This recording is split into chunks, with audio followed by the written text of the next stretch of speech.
Kaisang Pangarep memiliki elektabilitas yang tinggi di Jawa Tengah. Lantas, apa jadinya bila putra bungsu Presiden Jokowi ini tak maju di Pilgub Jateng 2024? Rupanya suara Kaisang akan berpindah kepada dua tokoh ini. Berdasarkan survei indikator politik Indonesia, Ketua Umum PSI ini mengantongi elektabilitas tertinggi. Survei tersebut dilakukan melalui metode semi terbuka dengan menyodorkan 20 nama calon gubernur yang digadang-gadang akan maju di Pilgub Jateng. Kaisang, anak bungsu Presiden Joko Widodo alias Jokowi, memperoleh elektabilitas sebesar 17,7%. Disusul Kapolda Jateng Ahmad Lutfi dan mantan Wakil Gubernur Jateng Taji Yassin Maimun yang masing-masing memperoleh 15,6 dan 12,8%. Direktur Eksekutif Indikator Politik Indonesia Burhanuddin Muhtadi mengatakan, mayoritas responden memilih nama-nama itu lantaran belum mengetahui nama calon-calon lain, jumlahnya 20,1%.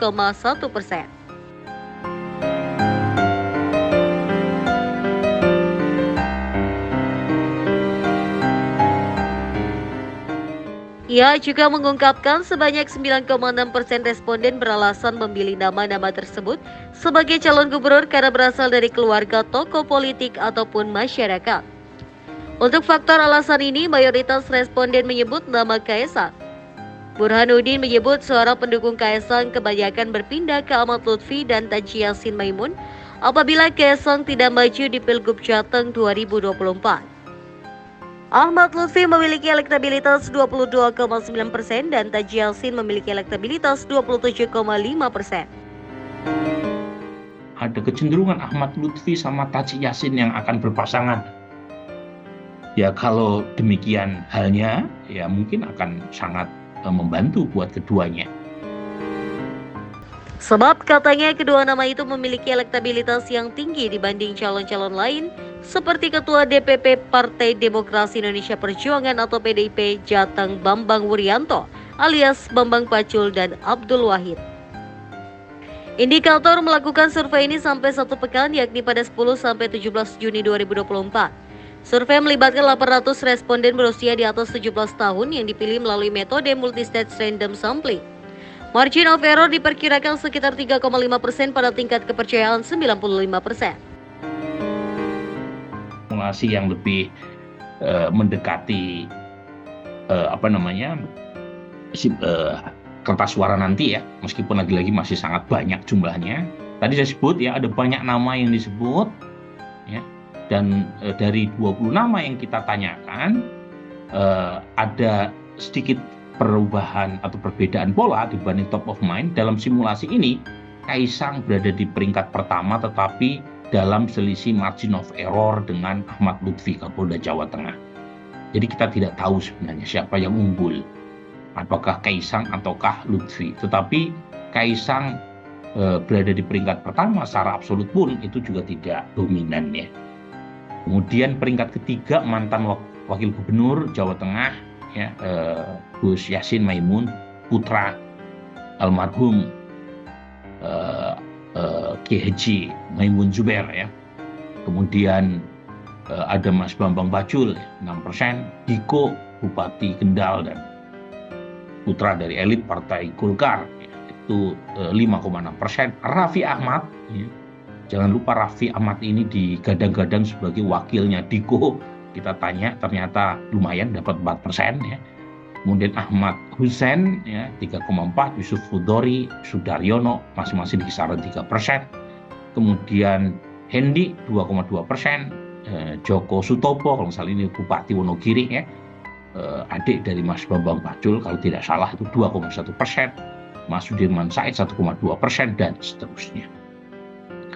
Nah, setelah kita tanya simulasi elektabilitas semi terbuka tadi, kami tanyakan apa alasan mereka memilih nama-nama yang kita sodorkan dalam simulasi semi terbuka.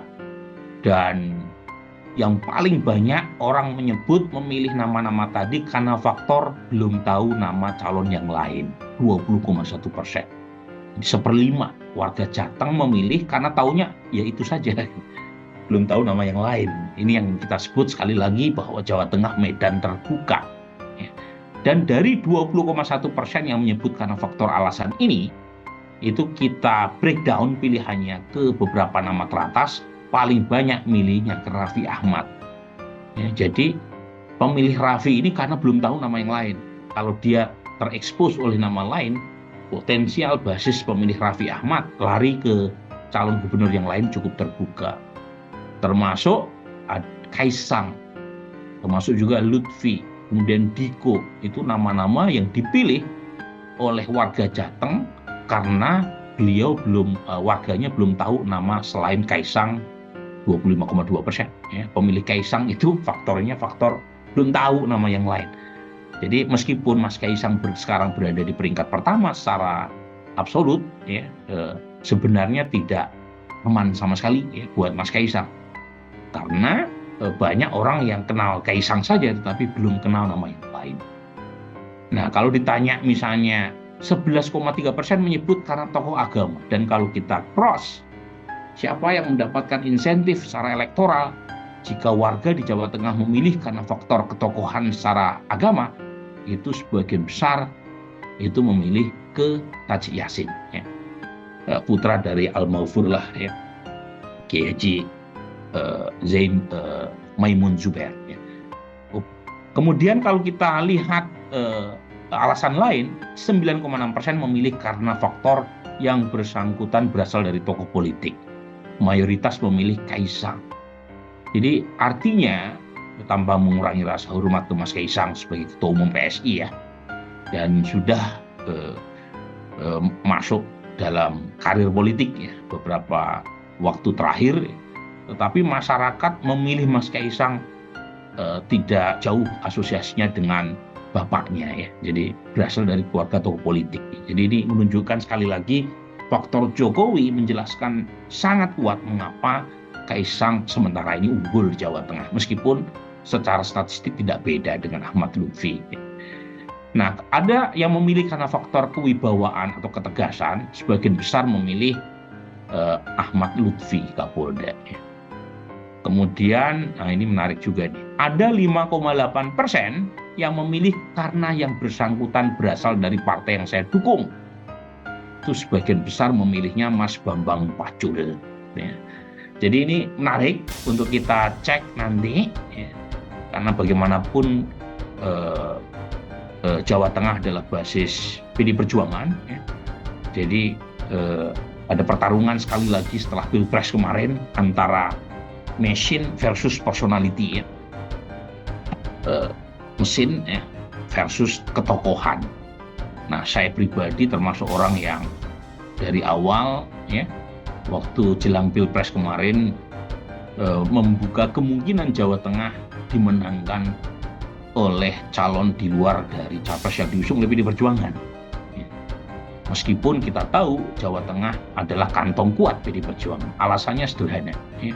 Sekuat apapun Jawa Tengah di bawah kendali PD Perjuangan, ya, fenomena split ticket voting, yang nanti Mas Jayadi bisa bicara panjang soal itu sangat mewarnai, ya, perilaku elektoral warga kita. Dan ini sekali lagi menunjukkan bahwa sistem partai kita tidak cukup kuat, sehingga garis instruksi partai terkait dengan pemilihan elektoral itu tidak serta-merta diikuti oleh konstituennya.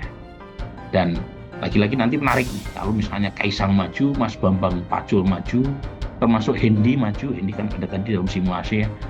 Ini pertarungan terbuka jilid kedua, ya, antara keluarga Jokowi versus PDI Perjuangan.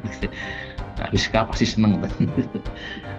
Oke, nah ini 10 nama, ya. 10 nama yang kita kerucutkan semakin semakin kecil. Tentu nama-nama yang potensial saja yang kita list, ya. Raffi Ahmad kita take out, ya, tanpa mengurangi rasa hormat kepada Raffi Ahmad yang populer itu, gitu, ya. Tapi kan kita anggap mungkin pencalonannya kurang serius, gitu, ya. Ya kita take out aja. Nah, ini nama-nama yang lebih serius yang pasti teman-teman media paham semua, ya, nama-nama di sini, ya. Yusuf Hudori ini ketua PKB Jawa Tengah. Abdul Wahid ini siapa, ya, saya lupa, ya, mungkin Gerindra, ya, saya lupa persisnya, ya. Sudirman Said, ya, ini calon gubernur sebelumnya, ya. Tetapi Mas Dirman kan belakangan justru pengen majunya di Jakarta, ya.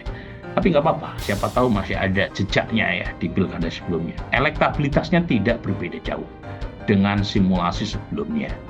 Ya, tetapi lagi-lagi meskipun Mas Kaisang berada di peringkat pertama dengan margin of error 3,5%, plus minus itu tidak signifikan dibanding Ahmad Lutfi. Tati Yasin mengintip di peringkat ketiga, disusul nama-nama lain. Ini 8 nama, lagi-lagi tidak berubah ya.